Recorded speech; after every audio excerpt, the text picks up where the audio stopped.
Hello friends, कैसे हो आप सब। तो आज हम BCOLA 138 के कुछ मोस्ट इंपॉर्टेंट क्वेश्चंस करने वाले हैं। सच में मोस्ट इंपॉर्टेंट क्वेश्चंस।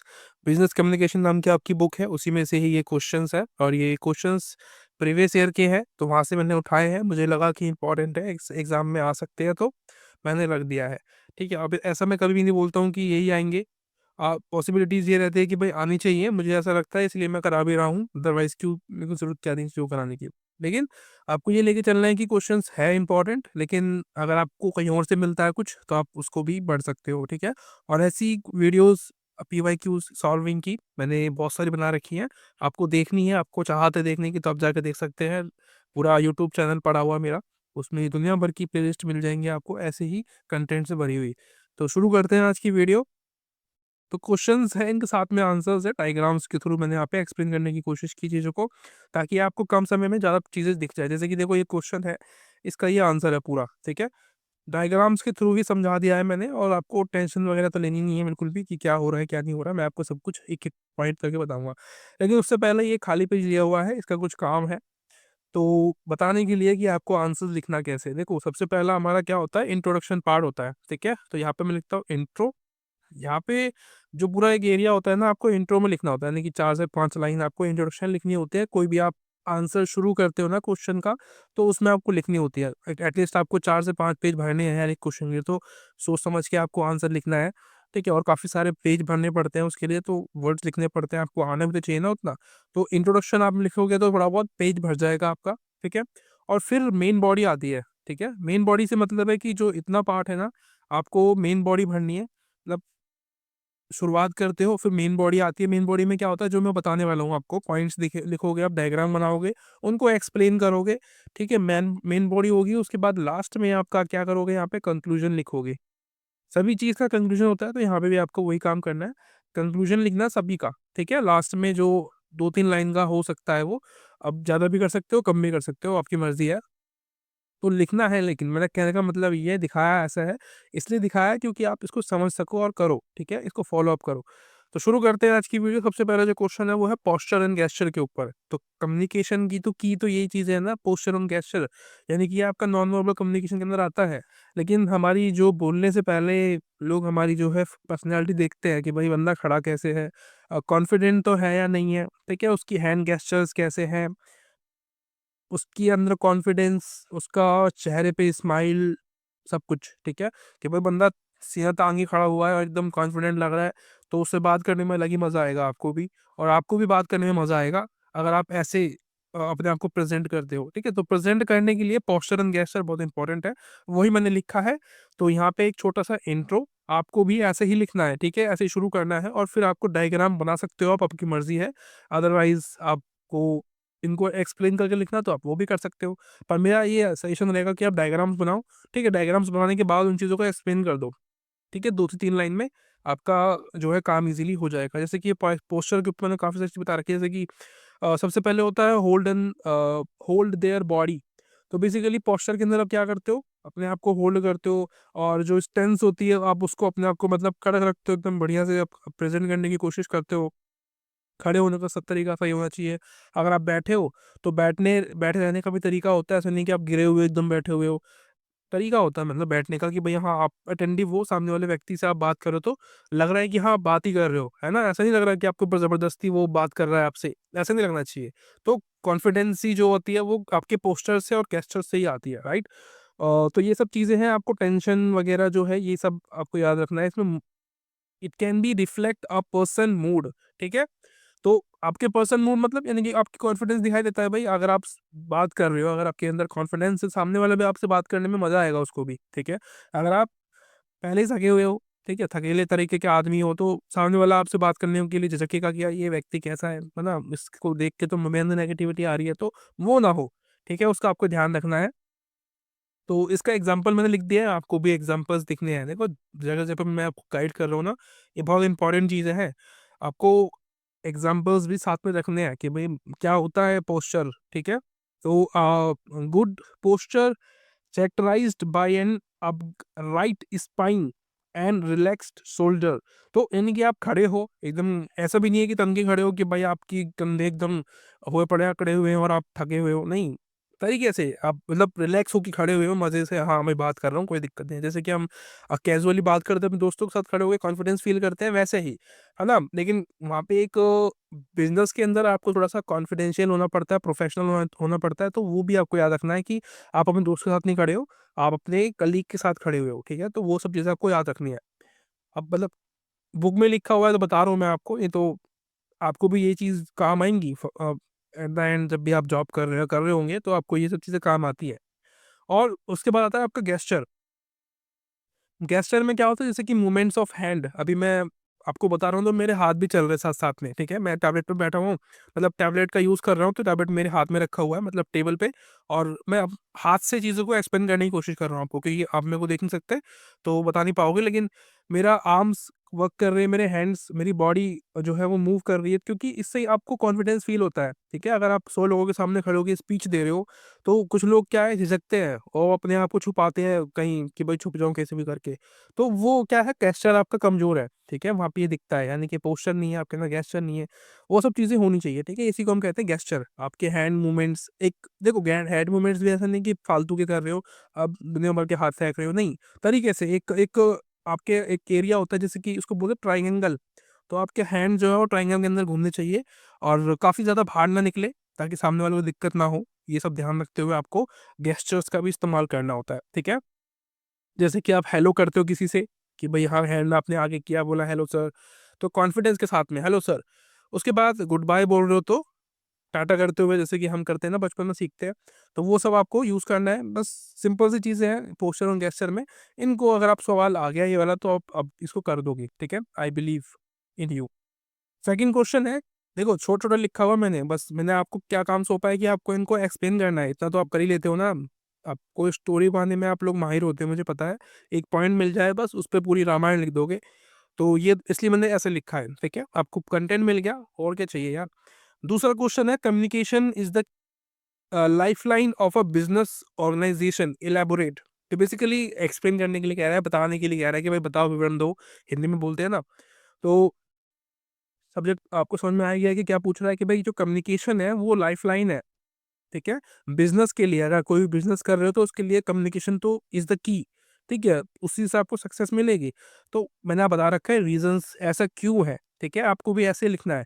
अब मैंने यहाँ पे क्या नहीं लिखा है, ना तो इंट्रोडक्शन लिखा है, ना कंक्लूजन लिखा है। बस मेन जो बॉडी है मैंने वो लिख दिया है, आपको समझ में आ जाए। क्योंकि इंट्रोडक्शन आप पे डिपेंड करता है, ठीक है?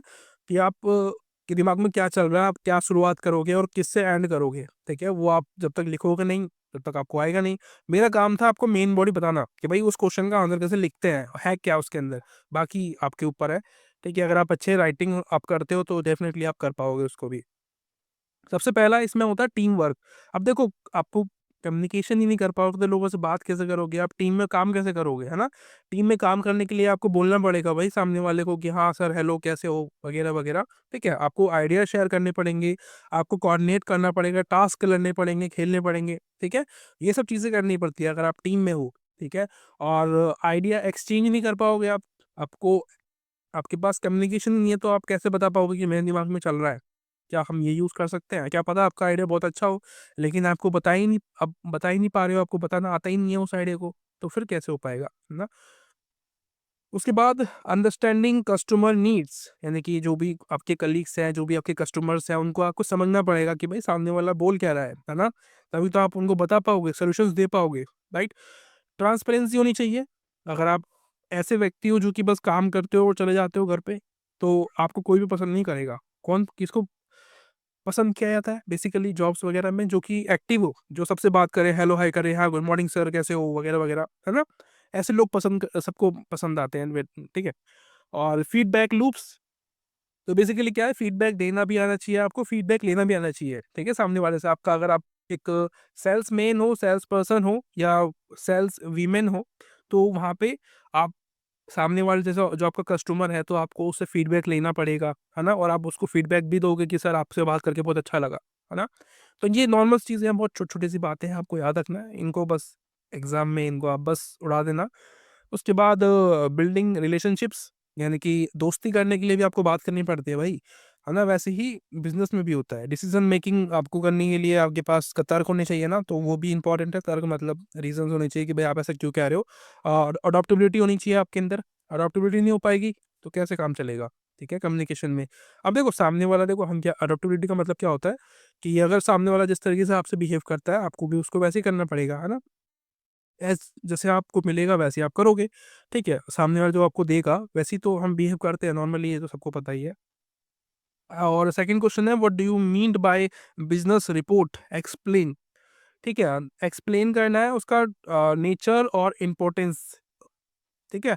बिजनेस रिपोर्ट पूछ रहा है डायरेक्टली, जो टॉपिक है वो उस पर आते हैं। बिजनेस रिपोर्ट, तो बेसिकली रिपोर्ट क्या होती है आपको पता है यार।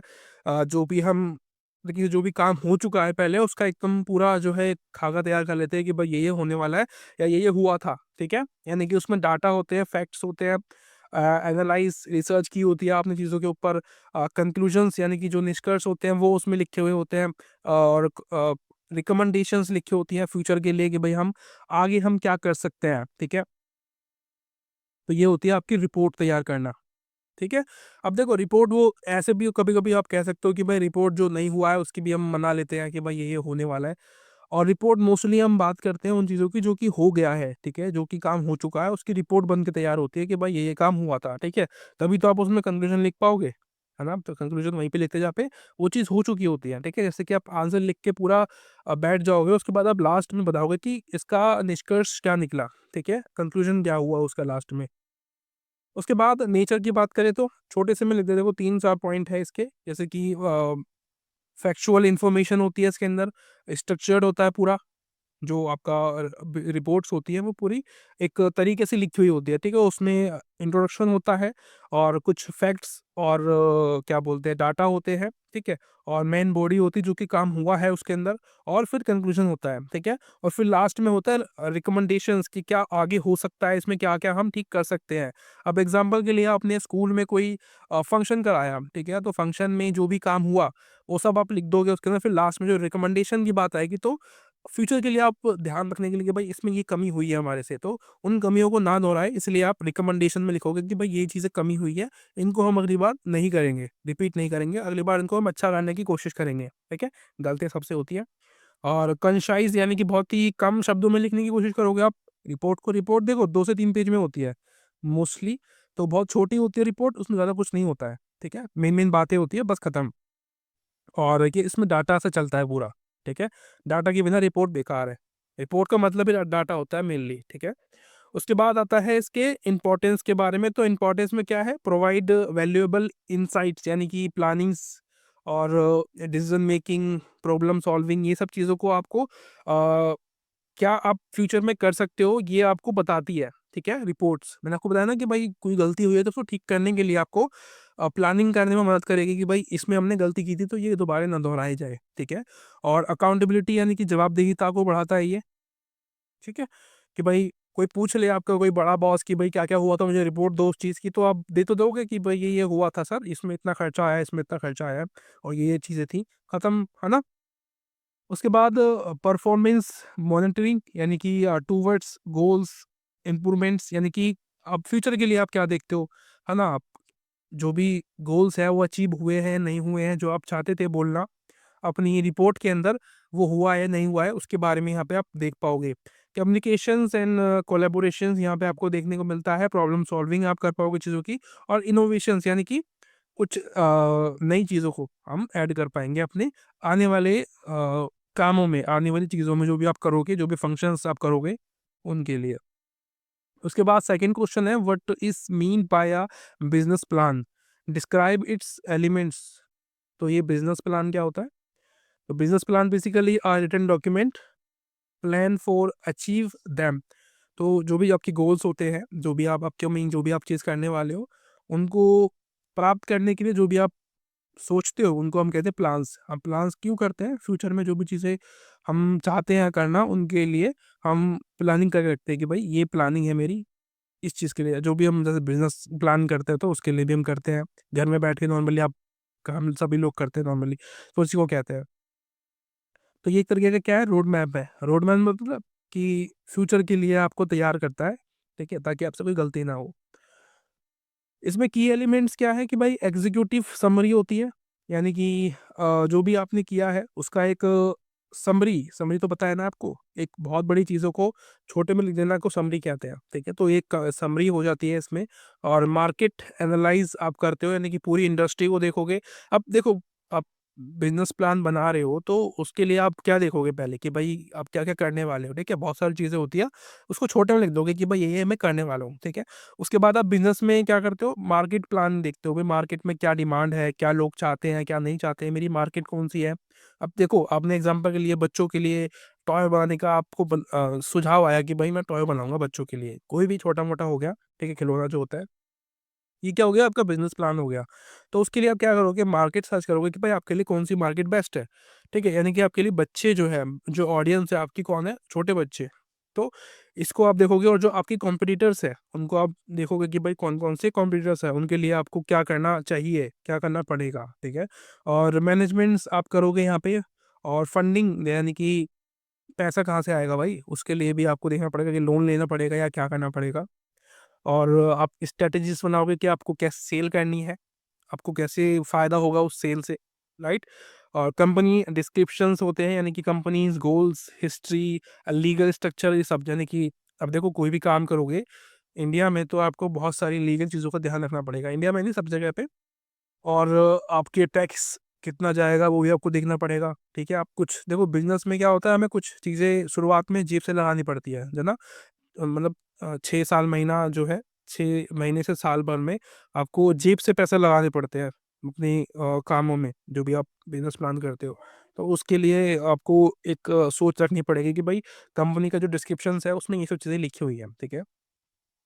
अगला आता है आपका पांचवा, ये लास्ट क्वेश्चन है, ठीक है, इसके बाद खत्म हो जाएगा, बस इतना ही है। Discuss different types of visual aids. Visual aids क्या होती है ये बतानी है आपको, ठीक है। Commonly use for business presentations. तो कितने तो तरीके की होती है वो पूछ रहा है। विजुअल एड्स तो पता है, जो आपको दिखाई देती है उसको विजुअल्स कहते हैं। जैसे कि आपको ये दिख रहा है ना जो मैं अब कर रहा हूँ, यही विजुअल्स ही तो है, ठीक है। इसमें टाइप्स पूछ रहा था, टाइप्स में बताया कि भाई एक होता है चार्ट्स और ग्राफ्स के थ्रू जो एड्स आपको दिखाते हैं। इसमें क्या होता है कि जैसे कि कंपेयर करती है कुछ कंपनी, आपको दिखाती है कि देखो हमारे प्रोडक्ट्स कितने अच्छे हैं इन कंपनियों से, ठीक है। अब इसमें क्या होता है, जैसे कि दो कंपनियों की फोर व्हीलर गाड़ी है, ठीक है, कोई भी, जैसे कि मारुति 800 है और एक तरफ दूसरी की कंपनी की गाड़ी है। तो मारुति वाले अपनी गाड़ी की अच्छाई गिनाएंगे कि देखो हमारी गाड़ी कितनी सस्ती है, और काफ़ी अच्छा रिलायबल इंजन है, और बहुत अच्छी मतलब सब चीज़ें हैं, और आप फैमिली के लिए बहुत अच्छी गाड़ी है, आप शहरों में बहुत अच्छा चला सकते हो, वगैरह वगैरह। तो ये क्या होता है, कंपैरिजन होता है, इसमें चार्ट्स देके रखते हैं कि भाई ये हमारी गाड़ी की ना खासियत है, ठीक है। इसी को कहते हैं विजुअल ग्राफ्स। तो पहला होता है चार्ट्स के थ्रू, दूसरा होता है इमेजेस और फोटो के थ्रू, जो दिखाते जैसे कि आपको मारुति 800 की ये छोटी सी गाड़ी है, मैंने ले ली, फोटो दिखाएंगे आपको कि भाई देखो कितनी अच्छी है, कितनी क्यूट सी लगती है ना, और सस्ते में आ जाती है, सब फैमिली की फेवरेट है।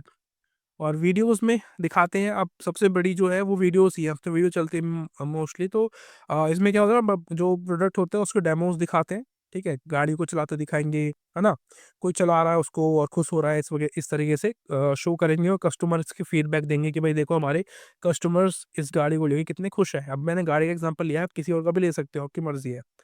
और कुछ एनिमेटेड भी होती है, ठीक है, जो कि ग्राफिक्स के थ्रू शो की जाती है, ठीक है। उसमें कोई रियल मैन नहीं होते, रियल वुमेन नहीं होती, सब कुछ ग्राफिक्स में होता है, ठीक है। और उसके अलावा डायग्राम्स और फीडबैक्स फ्लो चार्ट्स के थ्रू भी जो है आपको शो करता है। देखिए जैसे कि माइंड मैप, ये जो मैंने आपको दिखाया ना, अभी सब कुछ ये माइंड मैप ही है एक तरीके का, ठीक है, ताकि आपको समझ में आ जाए। तो ये डायग्राम्स के थ्रू भी आपको चीज़ों को दिखाने की कोशिश की जाती है, और प्रेजेंटेशंस। और जैसे कि इसमें क्या होता है, स्लाइड शोज और गूगल स्लाइड्स के थ्रू आपको चीज़ों को दिखाएंगे कि देखो हमारी कंपनी कितना ग्रो कर रही है, वगैरह वगैरह। इसको कहते हैं विजुअल्स एड्स, ठीक है। इतना ही था आज के लिए, और आशा करता हूँ वीडियो आपको अच्छी लगी होगी। अगर आप अच्छी लगी तो आप मुझे सब्सक्राइब कर सकते हो, लाइक और कमेंट कर सकते हो, वो आपके ऊपर डिपेंड करता है। मिलते हैं वीडियो में, bye bye, thank you so much.